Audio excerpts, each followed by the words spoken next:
BJP হাই গোলকদম, BJP হাই গোলকদম, বিজেপি হাই গোলকদম।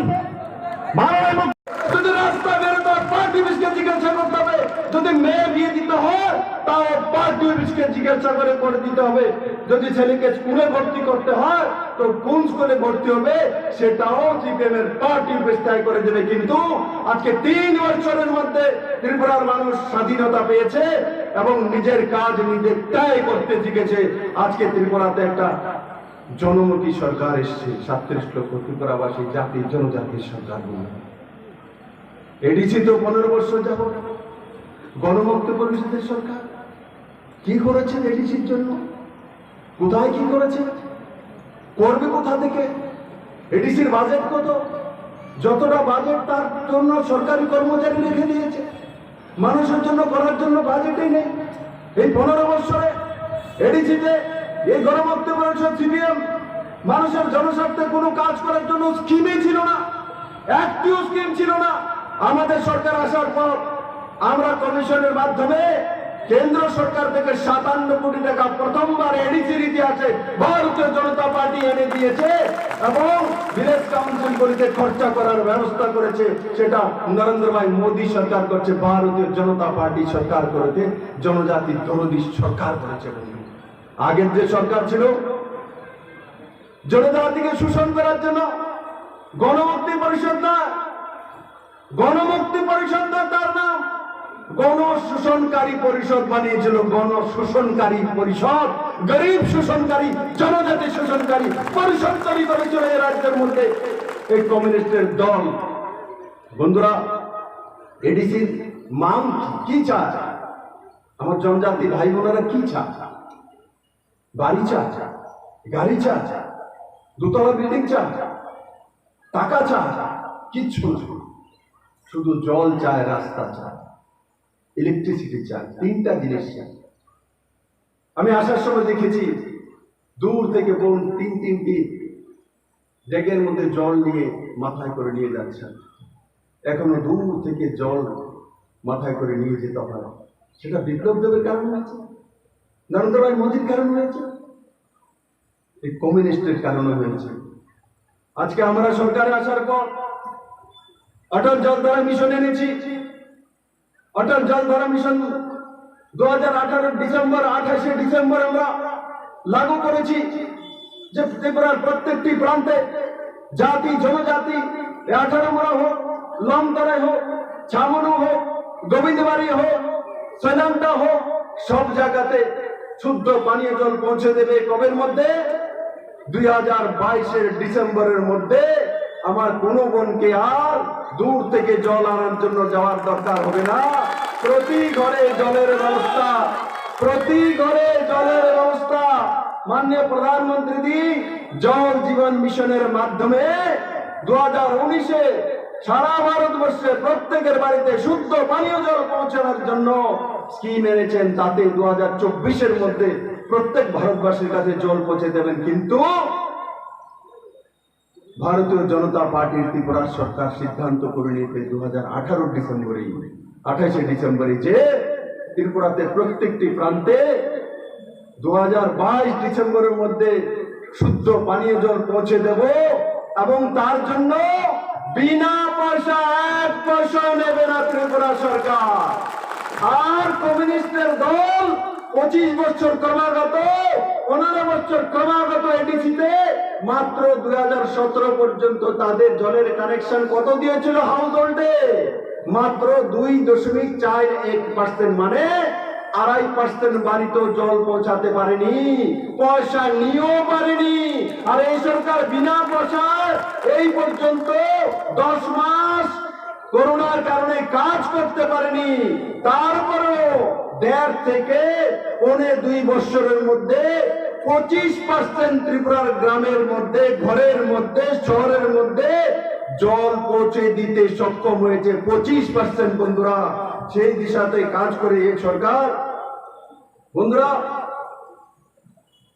রাস্তাঘাট জনজাতি অঞ্চলে যেখানে রাস্তা নেই, যেখানে কাজ হয় না, যেখানে আধা রাস্তা করে বিল নিয়ে গেছে, এই সবগুলি রোড কোথায়? এডিসির মধ্যে। থাকে কারা? জনজাতিরা। সে জমাতিয়া হোক, সে ত্রিপুরী হোক, সে চাকমা হোক, সে নয়াতিয়া হোক, সে ডারলং হোক, সে কুকি হোক, ও কাইপেং হোক, সে রিয়াং হোক, সে দেববর্মা হোক। এই 19টি মূল ট্রাইব ও 7 ট্রাইব রয়েছে ত্রিপুরাতে। 2005-6-তে প্রধানমন্ত্রী গ্রামীণ সড়ক যোজনার মাধ্যমে ভারত সরকার পয়সা দিয়েছে যে গ্রামীণ রোডগুলি করার জন্য। ধরাইতে এবং উত্তরে পুরনো সরকার তৎকালীন সময় 2005-6-তে সবটি রোড কোথা কাকে দিয়েছে? একটি পিওসিউকে দিয়েছিল, সংস্থানকে।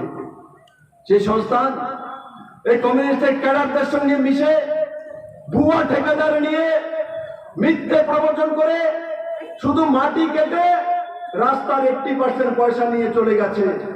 রাস্তা তৈরি হয় না এডিসি এরিয়াতে।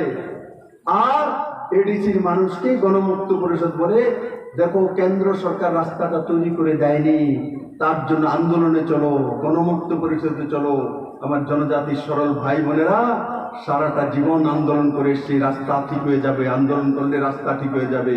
2005-6 থেকে আন্দোলন করে আসছে, 2018 পর্যন্ত আন্দোলন করে চলে আসছে, কিন্তু রাস্তার ঠিক হয় না। 12 বছরও রাস্তা ঠিক হয় না। সে সরকার কি বলে? সেটা তো কেন্দ্রের যোজনা। কেন্দ্রের যোজনার মাধ্যমে প্রধানমন্ত্রী সড়ক যোজনা হয়, রাস্তার জন্য তো টেন্ডার হয়েছে, পয়সা তো নিয়ে চলে গেছে। আরে পয়সা কে নিয়ে চলে গেছে? পয়সা তো কমরেড নিয়ে চলে গেছে, পার্টি পেশে চলে গেছে। কিন্তু জনজাতিদেরকে আপনারা রাস্তায় আন্দোলনে নামিয়ে দিয়েছিলেন। কিন্তু এই সরকার আসার পর এই সরকার বলেনি, বিপ্লবদের বলেনি যে কেন্দ্র সরকার দিচ্ছে না। আমি জানি প্রধানমন্ত্রী সড়ক যোজনার মাধ্যমে কেন্দ্র সরকার একবারই পয়সা দেয়। সে ভ্রষ্টাচারকে এর করে নিয়েছে, টাকা খেয়ে নিয়েছে, কমরেডরা বরবাদ করে দিয়েছে, মেনে নিয়েছি। কিন্তু 12 বছর যাবত এই কমিউনিস্টের দল রাজ্য বাজেট থেকে সেটা করা যেতে পারতো, করেনি। এই সরকার আপনাদের ছেলে, আপনাদের ভাই সেই সিদ্ধান্ত করেছে যে না, এডিসি এরিয়ার যে 68টি রোড আধা হয়ে পড়ে আছে, সমস্ত রাজ্য বাজেট থেকে 365 কোটি টাকা দিয়ে সেই সমস্ত রোডগুলি টেন্ডার করে দেওয়া হয়েছে। তার সঙ্গে সঙ্গে সিমেন্ট ব্লকের মাধ্যমে 96 কোটি টাকার রোড এবং 104 কোটি টাকার পিচের রাস্তা নতুন করে এডিসিতে করা হবে। মানে 565 কোটি টাকার রোড ত্রিপুরা সরকার নিজের পয়সা দিয়ে, যে রাস্তা 12 বছরে 1 যুগ যাবত হচ্ছিল না, সেই যুগের সমাধান করে, তার সমাপ্তি করে 2022-এর মধ্যে এডিসির সমস্ত রোড পাকা রাস্তা তৈরি করে দেওয়া হবে।